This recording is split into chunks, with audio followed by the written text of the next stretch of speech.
Joining me now is Dr. Ivana Stradner, a research fellow with the Foundation for Defense of Democracies. Dr. Stradner, thank you so much for joining me. Thank you very much for a kind invitation.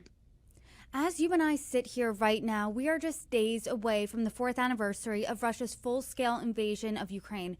And I want to discuss where peace talks stand right now, because U.S., Russian, and Ukrainian officials held 2 days' worth of peace talks in Geneva, but both sides said they didn't agree on peace, but they did agree that the negotiations were difficult. So to start off the conversation, what are your takeaways from the trilateral talks? So whoever believes that such negotiations will go smooth is sorely mistaken, because just look at what happened over the past few days. Putin again, attacked civilian objects. And whoever believes that Putin is willing to stop this war anytime soon is sorely mistaken, because for him, this war is a protracted war, and he's not willing to negotiate in good faith. We just saw over the past few days new reports about Russia poisoning the Russian opposition. We saw numerous reports about, again, attacks on civilian infrastructure. So Putin is just buying more time.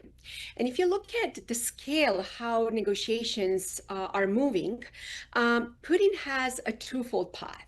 On one side, to ask maximalist demands, knowing that Zelensky cannot accept such demands, and then portraying Ukraine as an unreliable partner to the United States. So that's number one thing. And the second thing is Putin understands perfectly that this war cannot be ended without American support. And he wants to outlast Washington and to make sure that President Trump gets tired of negotiations and leaves this discussion. I want to talk about when you think that could be, when President Trump is getting tired of talks, tired of trying to negotiate this type of diplomacy, because so many experts have said Putin is not negotiating in good faith. And over the past year, President Trump has wondered publicly numerous times if Putin is stringing him along. And Zelensky posted just recently that Russia is trying to drag out negotiations. I feel that you get the sense that Russia is trying to drag out negotiations, that he is stringing the U.S. along. How long do you think that this will go on with U.S. involvement before President Trump is like, you know what, I'm done here? So Putin understands very well Washington's mindset, and he understands that President Trump is first and foremost about business. And that's precisely why Putin sent his negotiator over the past few months who has expertise in economy. Why? Because Putin understands that President Trump believes in a win-win strategy.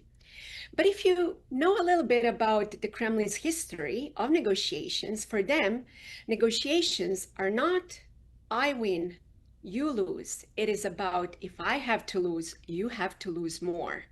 And that's precisely a cultural difference that I'm afraid that many people in Washington, D.C. do not understand. But it doesn't stop there. The second thing is Putin is not winning this war, period. He's losing. Period. His economy is not in good terms. So that's precisely why perception matters. And that's why he has been pushing for propaganda, how Russia is actually advancing on the battlefield. And nobody likes a loser. And that's why he has been portraying Ukraine as a loser.